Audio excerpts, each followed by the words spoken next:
Hi all, this is Max from ProGolferDigest.com, or Younger Woods, my parody name.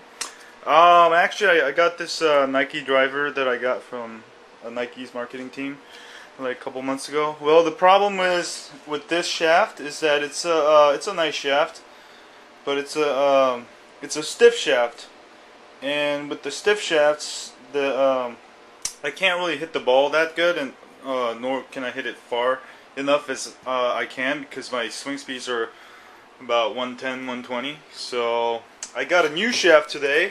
This is my favorite shaft. This is the UST Pro Force V2, the X shaft. This is actually perfect for me. So I got that, and I was actually gonna let the local golf store to reshaft it for me, but because this is a special shaft, the hosel is sort of angled, so you can do different things with it. So I'm going to show you how to replace the shaft. This is my attempt. Hopefully it goes well. So you'll need to order one of these shafts that you want, and a grip, and hopefully a shaft cutting tool, and also some water activated grip tapes, and you'll also need the Nike wrench. So let's go ahead and start by placing the wrench on your club, and then loosen the club head. So let's loosen it. Comes out pretty easily. So I got this took out. I got this, unscrew it. There you go.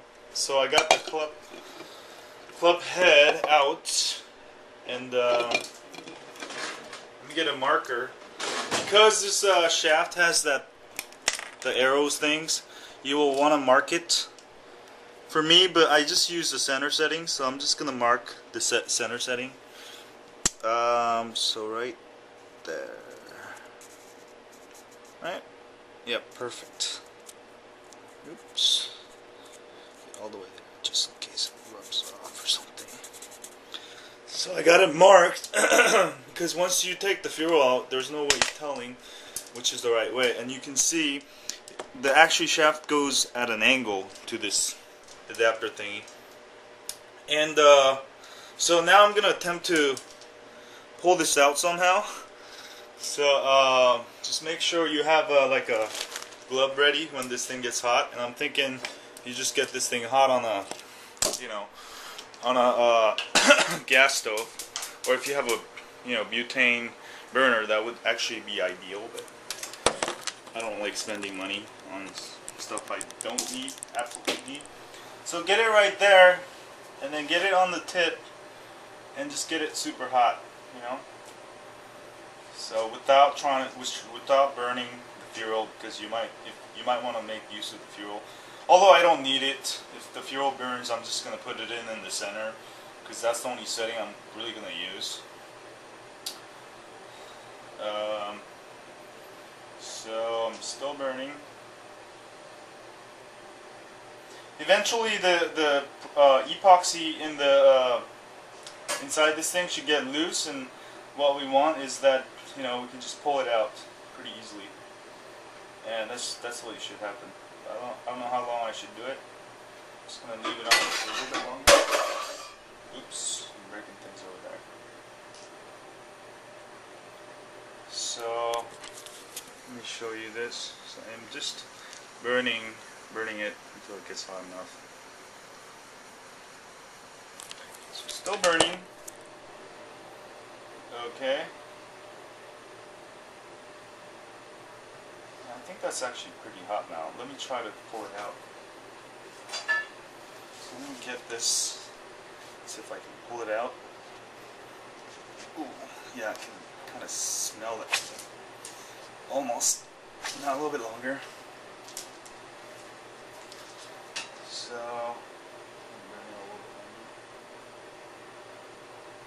I think you have to do it right away when the epoxy is burning. Actually, the fuel itself is burning up. Oops.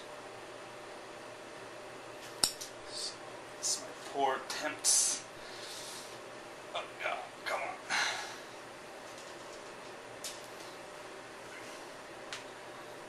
perhaps this thing is actually, well, the fuel was all burned up. If I can get this part out. It should pop out. Obviously, it is not. Because I don't really need the shaft. So, I'm just going hell with it. I just want to put the new shaft on so I can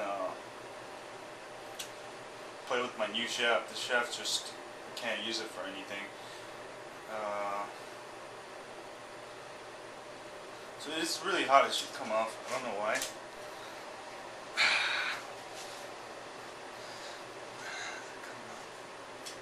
Oh, it is coming up. So let me actually tap it.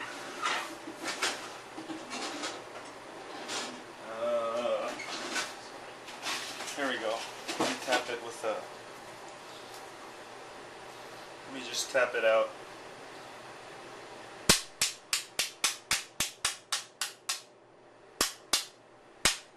It should tap out.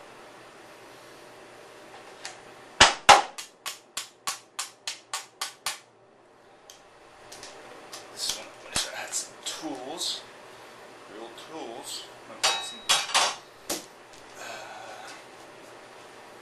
Just burn the whole thing. Just come off.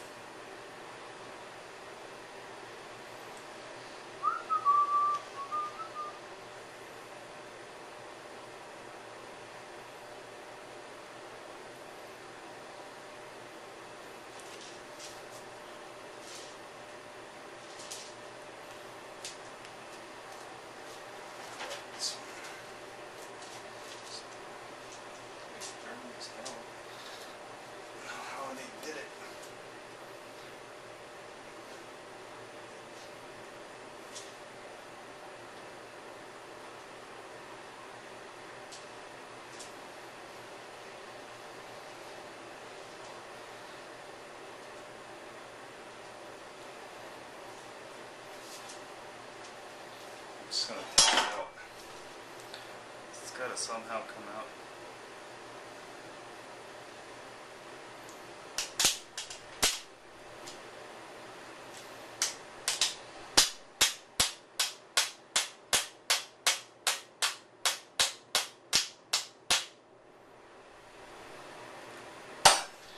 Great.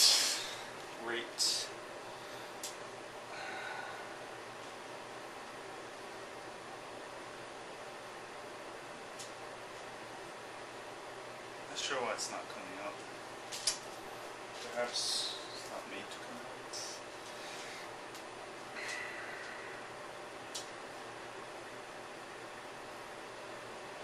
Oh, you know what? Now I see it. You gotta make sure you burn the bottom side. That's where most of the epoxies, I think.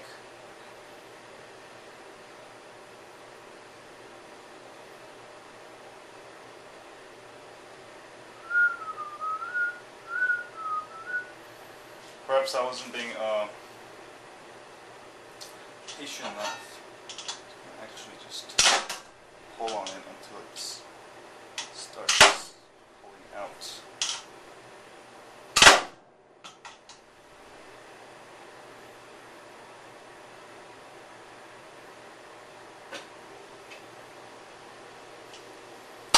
Okay, I should have maybe called.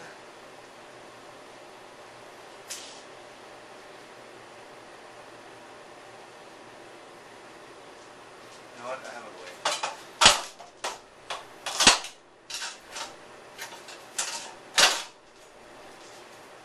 Okay. I just really don't need this part.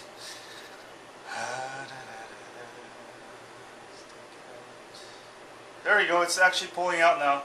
I should have just waited. Sorry. I'm a dumbass. Sometimes. Oh, Jesus. Holy! Okay, it actually popped out like a gun. Anyway, let me turn off the burner.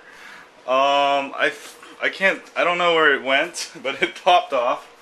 That's a fun way to do it. Anyway, I just gotta find the missing part, and I should be able to locate it. Crap, I hope it didn't go in there. Well, I'll be right back. I gotta go find it. I think it just popped off somewhere. Good thing it didn't pop off. Good news, I've located it. It actually went under there like a bullet. Woohoo! Okay. Stuff is all burned up, but it's okay. Still got my part. Let's see how hot. It's still super hot. Let me just put it in water real quick. Might just be a good idea. God. Okay. In water. So I finally popped it off, which is good. Is it still hot? Okay, I don't think it is. Let me just wash it off. All this stuff. Okay, you might call me kind of stupid, but well, I got it popped off perfectly. So make sure I don't lose the line. I might paint it over since I burned the hell out of it. I guess the best way is to keep burning it until you see it moving a little bit, and then just pop it out. I don't think I waited long enough. I haven't pulled out a shaft before. So this is the poor man's way of doing it. So let me wash this off. Now I got the piece I want, and I'm actually not going to use the ferrule, but you can. I'm just going to remark it so I never lose this line. Doop doo doo. And it seems like the shaft itself is just a normal shaft once you get it out. So you just gotta put it in there. Get the old shaft in here. See how it is. So now the next process is I'll need to cut it the same length, you know, because I don't want it too long, obviously. So let me get the right length here. So right about here. Right about there. And these shafts come with a nice little grits that you can use to cut. So I'm just gonna use my crappy shaft cutter and cut the shaft. And the reason I told you like before I'm doing this is because I couldn't get any golf shops to do this unless I send it back to Nike for like a couple $100 or something. And you know, I'll just do it myself. It doesn't look too hard. Anyway, I got this right on there. Let me put it. Is that right on there? Okay. Okay, I got it. So let me cut this real quick.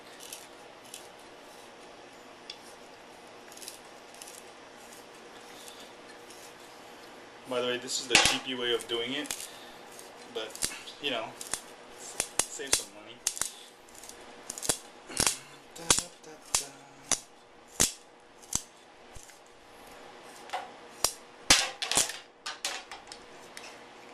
Oops.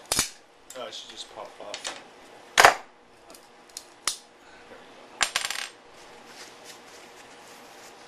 Graphite, the pencil. So I got it off there, and then I'll have to get this this piece ready, and let me see. I don't think I'm gonna put a ferrule in. I'm just gonna screw it because I don't want to mess with it. Anyway, I'm gonna just mark the spot where it's supposed to go. So right there. Sorry. Get it right. Right about there. 2 exactly. Just now what I'll do is I'll need a little piece of sandpaper and start sanding it so it fits.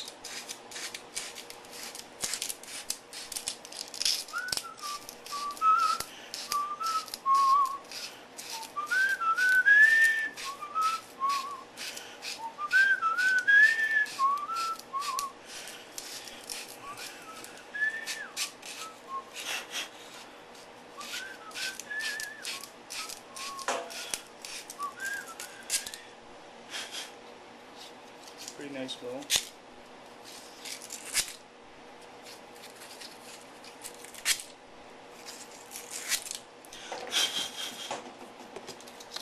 We sand it down pretty good. So I think this hosel actually is a little bit smaller.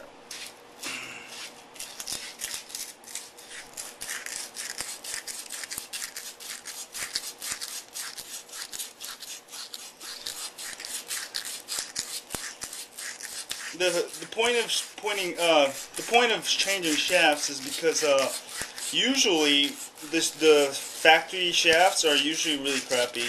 I don't care what driver you buy. That's why this is my favorite shaft, because it's just worked for me over last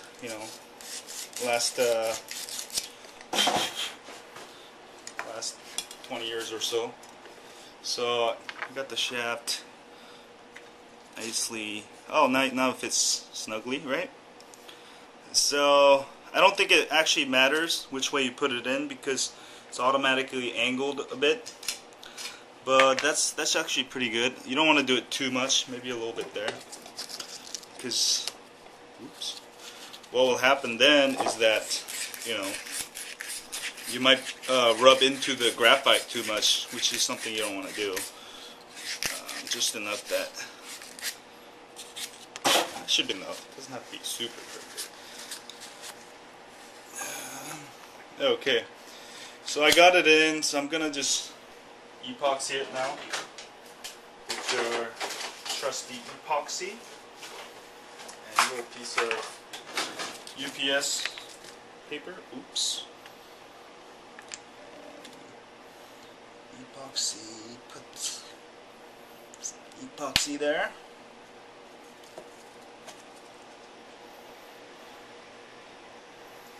I know if some of these professional club makers see this, they're gonna be like, "You're doing it wrong." But I'm gonna be like, I don't care. It's still gonna be fine for hitting golf balls day in and out. Probably not the best way to do it, but it works. It's a hack. Get a little bit of a little toothpick.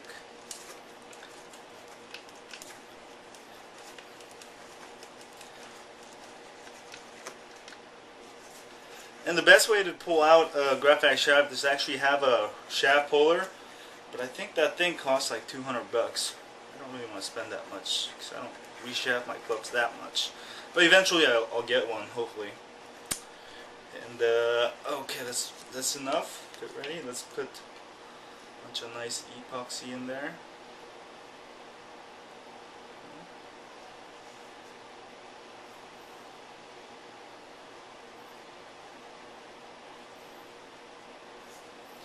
And also let's put some in here, just in case. Stick better. Oops. Just a little bit.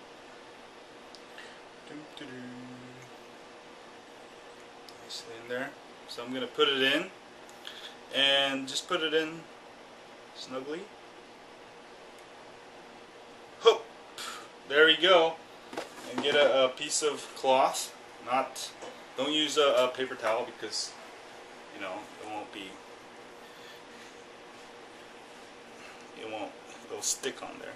Use some kind of cloth. I use cut off t-shirts, like off my t-shirt here. So get all that excess off. And it should be ready in about 6 minutes. So we can put the grip. Double check. This is size. Actually, I got it. Yeah, perfect size. So let's leave this around. You can leave the epoxy around to tell how strong your thing is. And then now it's time for the grip. I like to use the Tor Velvet corded grips, but today I don't have those, so I'm just gonna probably reshaft it later, or re-grip it later. But I'm gonna use this for now because I'm too excited to hit this golf club with the new shaft. So measure out the amount. It's right about there.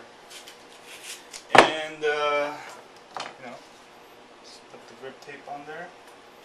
And you know what I like to do, and what Ben Hogan used to do, is actually make his grips slightly thicker. And what that does is makes your grip slightly thicker, and plus you get a little more padding, so it absorbs some more of the impact vibrations. So I'm gonna actually put 2, because it's just like that. Oops. You put 2 or 3. Doesn't matter. But you know, this actually dampens your club a lot, which is really good. And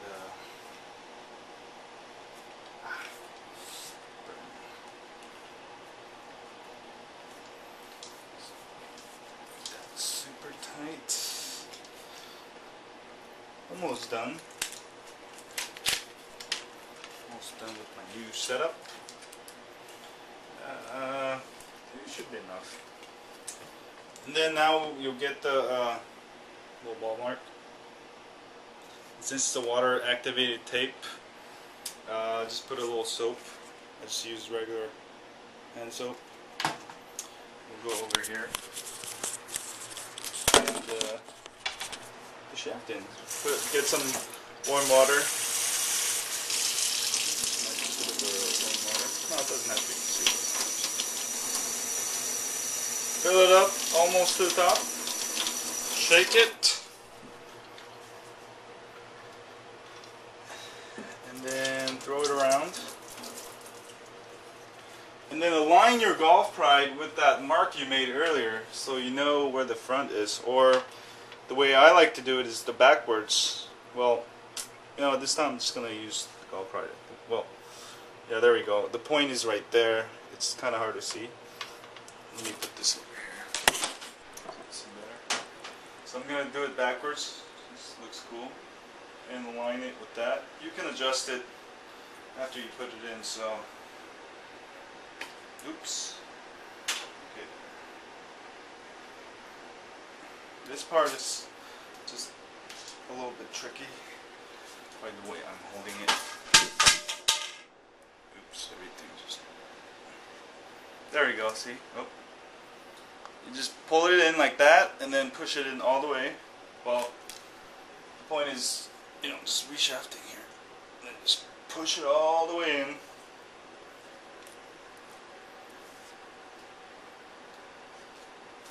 And then let's see if this lines up like that with this line, and the mark I made earlier.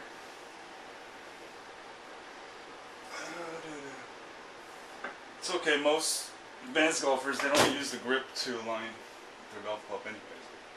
It's like this, it looks nice. It's about good enough. Pull this, and also pull out your ball mark. See compression. Pull it all the way. Then wipe off, not wipe off. The access thing looks like I got actually a little taped too far down, but you know, it's okay. Looks too amateur. Anyway, so that's done. And this epoxy, I think it's almost set. So let me double check. 6 minutes. No, it's still loose there, but pretty much ready to go.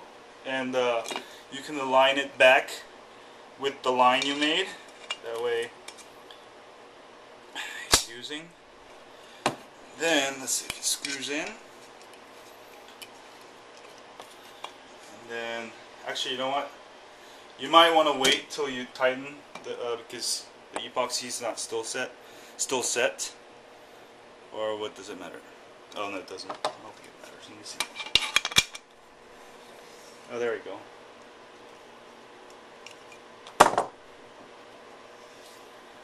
So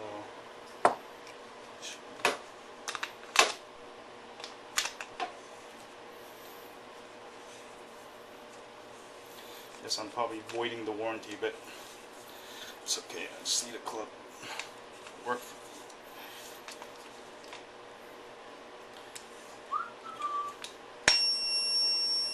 There you go. So I got this all set to go, ready to go, and so you can see it's aligned pretty nicely to the leading edge of the golf club. And I got a new shaft on the Nike Sasquatch driver, and of course this is a little bit messed up, but what you can do is just paint it black or something. And I didn't put the ferrule because just a pain dealing with this, but at least I have a new golf club that I can actually now use to its full potential. And I'll go try it out and take a video of how well this new shaft does compared to the old one. Anyway, that was how to replace your shaft on the SQ-DYMO. See ya.